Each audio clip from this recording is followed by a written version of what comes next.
Sir. Sir இப்போ நம்ம science, அதாவது அறிவியலை பற்றி இன்ஜினியரிங் பேசிட்டோம், ஆர்ட்ஸ் அண்ட் சயின்ஸும் பேசிட்டோம். இந்த மெடிக்கல் ஃபீல்டு இருக்கு இல்லையா, அதில் நிறைய பேர் குழப்பம் இருக்குது சார். எம்பிபிஎஸ் தான் இலக்குன்னு வைக்கிறாங்க எல்லாரும். எம்பிபிஎஸ் மட்டும் போதாதுன்னு ஆகிப்போச்சு இந்த காலத்தில். போஸ்ட் கிராஜுவேஷன்லாம் வேல்யூ இல்லைன்ற மாதிரி ஆயிடுச்சு. ஆனால் எம்பிபிஎஸ் கிடைக்காதவங்க நிறைய பேர் இருப்பாங்கன்னா குறைவான இடங்கள் தான் இருக்குது. அவங்க வந்து இந்த பேராமெடிக்கலில் என்னென்ன போகலாம்? ஏன்னா நிறைய விளம்பரங்கள் இப்போ இந்த டிஜிட்டல் மீடியாவுடைய ஆதிக்கத்தால் அவங்கவங்க உங்கள் கோர்ஸ்லாம் ஆரம்பிக்கிறாங்க, புதுசாக இருக்குது கோர்ஸ்லாம். எதை நம்புறது, இதை சேரலாமா இல்லையான்ற குழப்பம் நிறைய பேருக்கு இருக்குது. அது மெடிக்கலில் மட்டும் இல்லை, எல்லாத்துலேயுமே இருக்குது. ஆனால் பொதுவாக இப்போ மெடிக்கலை வச்சு இந்த கேள்வியை கேட்குறேன், சொல்லுங்கள் சார். இல்லை, கண்டிப்பாக எம்பிபிஎஸ் வந்து கண்டிப்பாக அதாவது doctor profession is human and also a good profession வந்து. பட் நான் எப்பவுமே சொல்லுவேன், மருத்துவம் யார் படிக்கலாம், 2 பேர் படிக்கலாம். ஒன்று உன்கிட்ட சரியான அறிவு இருக்கணும், இல்லை உங்கள் அப்பாட்ட பெரிய பெட்டியில் பணம் இருக்கணும். நடுவில் மாடினா தொலைஞ்சேன். ஏன்னா அந்த அளவுக்கு ஒரு போட்டி நிறைந்த வருது. சரி, கிடைக்கல சார். ஏன்னா எனக்கு ஒரு பொண்ணு அருமையான ஒரு கேள்வி கேட்டா, சார் அறிவும் இல்லை பணமும் இல்லை, எனக்கு ஒரு வழி சொல்லுங்கன்னா. சரியான கேள்வி. வேணா அதாவது இல்லை, நிறைய பேருக்கு அப்படிதான் இருக்குது. அது நான் ரொம்ப ரசிச்சேன். அவன் கேட்ட விதமே நல்லா இருந்தது. அறிவும் இல்லை பணமும் இல்லை, எனக்கு ஒரு வழி சொல்லுங்க அப்படின்னு. நான் சொன்னேன் நிறைய கோர்ஸ் இருக்கு. உதாரணத்துக்கு பேராமெடிக்கல்ல வந்து நர்சிங் நான் இன்னைக்கு எழுதி கொடுப்பேன் sir. 2035 one of the highest paid will be nursing also. நான் வெறும் நர்சிங் மட்டும் படிக்காது. நர்சிங் முடிச்சுட்டு you have to do specialise. Cardiac nursing இருக்குது, கேர்ள்ஸுக்கு சொல்லுவேன். கார்டியாக் நர்சிங் சொல்லுவேன். இல்லை யூ கேன் கோ அபவுட் இது பையன் நர்சிங் போகிறீங்களா, you can go for neuro nursing, emergency care nursing. இது எல்லாமே வந்து நீங்கள் வந்து பையனாக இருந்தால் நர்சிங்கில் போகலாம். நர்சிங் வாய்ப்பு இருக்குது. அடுத்தது ஈவன் ஆப்டோமெட்ரி சார். நீங்கள் நினச்சி பாருங்கள், ஒரு 10-12 வருஷம் முன்னாடி லென்ஸ் கார்ட்டு இல்லைன்னா ஆப்டிஷன் கடை இருந்ததா? கிடையாது. இன்றைக்கி வந்து நிறைய இடத்துல வந்துடுச்சு. காரணம் என்ன?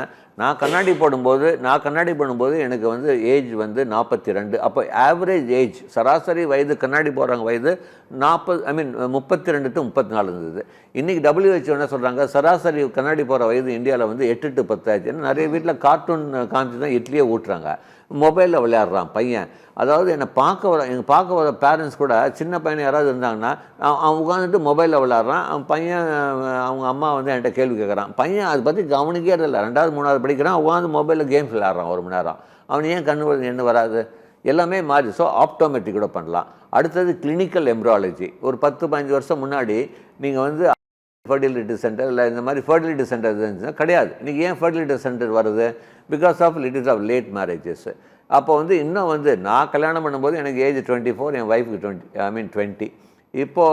அப்போ வந்து average age to get married in 1990 was ஒரு 18 to 21. 20 வயசு ஆனவொடனே கல்யாணம் பண்ணி வச்சுருவாங்க. இப்போ average age to get married is 20 by women is 24 to 26.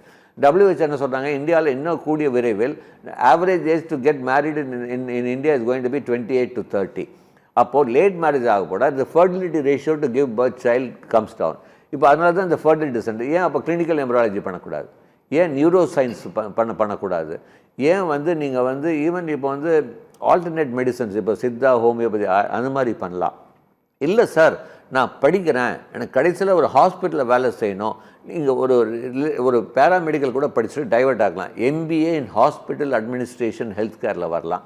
நல்ல ஆப்பர்ச்சுனிட்டி இருக்குது. எல்லாமே இன்றைக்கி hospital has become a corporate level.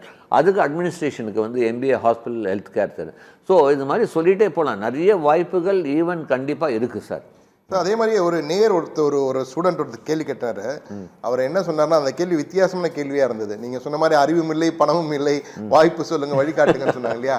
அது மாதிரி தான் இந்த கேள்வி. அவர் என்ன சொல்கிறாரு, நான் படிக்க தயாராக இருக்கேன், பெரிய பணம் என்கிட்ட இல்லை, அறிவெல்லாம் இருக்குது, என்கிட்ட நிறைய அறிவு இருக்குது, பணம் இல்லை, ஆனால் எனக்கு என்ட்ரன்ஸில் வந்து கிடைக்குமான்னு தெரியல, நீட் இருக்குது, அந்த எக்ஸாம்லாம் எழுதியிருக்காரு போல இருக்குது, படிக்கான்னு தெரியல, ஆனால் எதை படித்தா நான் படித்து முடித்த உடனே வேலை கை நிறைய சம்பளம் ஆகணும், வழிகாட்டுங்க அப்படின்னு கேட்டிருக்காரு. இல்லை, வெரி குட் சார். அதாவது நான் என்ன சொல்கிறேன் அப்படின்னா, இப்போ உங்கள்கிட்ட அறிவுத்திறன் இருந்துச்சுன்னா நீட்டில் நல்ல மார்க் வாங்கி ஒரு அரசு மருத்துவக்கலையில் படிங்க. இப்போ மருத்துவத்தில் வந்து இப்போ நீங்கள் வந்து அதே ஒரு 10 வருஷம் முன்னாடி எந்த மருத்துவர் முடித்தவங்க கேளுங்க, நான் PG வந்து ரேடியாலஜியில் பண்ணுவாங்க. இப்போ என்ன சொல்கிறாங்க, I want to do general மெடிசன்கிறாங்க.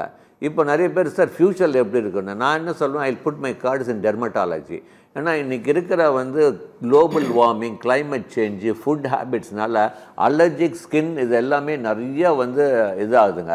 So அப்போ வந்து ஃப்யூச்சரில் வந்து will be needing a very good dermatologist to make sure. So உலகம் மாறிட்டே இருக்குது, எதுவுமே இருக்காது.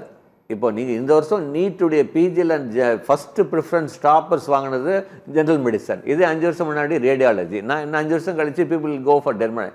ஸோ இது மாதிரி மாறிட்டே தான் இருக்கும். ஸோ நம்ம உள்ளே நுழையும் போது நான் எப்பவுமே சொல்லுவேன், நீ உள்ளே நுழையும் போது இருக்கிற சந்தர்ப்பம், சூழ்நிலை, வேலை வாய்ப்பு, நீ படித்து முடித்து வெளியே வரும்போது டோட்டலாக மாறி இருக்கும். அப்போ யூ நீட் டு ப்ரிப்பேர். வெளியே நாங்கள் சொல்கிறது வந்து ஓரளவுக்கு நடந்துட்டுருக்குன்னா ஆய்வு செஞ்சு தான் சொல்கிறோம்.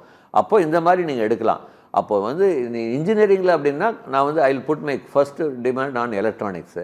அதே மாதிரி காமர்ஸில் you learn about investment banking. இது இன்றைக்கி தேவைப்படுது. இன்றைக்கி ஏன்னா இன்றைக்கி அதாவது ஒன்றும் இல்லை சார். அதாவது செபியே என்ன சொல்கிறாங்க, ஒரு காலத்தில் 1% கீழே தான் கேபிட்டல் ஸ்டாக்ஸ் ஷேரில் இன்வெஸ்ட் பண்ணுறாங்க. இப்போ பார்த்தாங்கன்னா almost 1.5% of Indian population is invest in stocks. இன்னும் ஒரு 5 வருஷத்தில் people almost 4% people will invest in ஸ்டாக்ஸுங்கிறாங்க. அப்போ இன்வெஸ்ட்மெண்ட் பேங்கிங் வச்சு பண்ணுங்க. இப்படி தான் you need to really plan your career. ஃப்யூச்சரில் எப்படி மாற்றங்கள் வருது, என்ன மாதிரி இது நடக்க போகுது அப்படின்னு. ஈவன் ஆடிட்டிங்கில் கூட பெரிய மாற்றங்கள் வருது. இப்போ டாக்குமைன் டேட்டா ஸ்னிப்பர்ஸ் அப்படின்னு ஆட்டோமேட்டட் சாஃப்ட்வேர், ஆடிட் சாஃப்ட்வேர்லாம் வர ஆரம்பிக்குது. அப்போது நீ சிஏ படிக்கணும்னா இது எல்லாமே அடிஷ்னலாக யூ நீட் டு இன்டெகிரேட்டுங்கிறோம். ஸோ இது மாதிரி பண்ணால் கண்டிப்பாக வாய்ப்பு இருக்குது.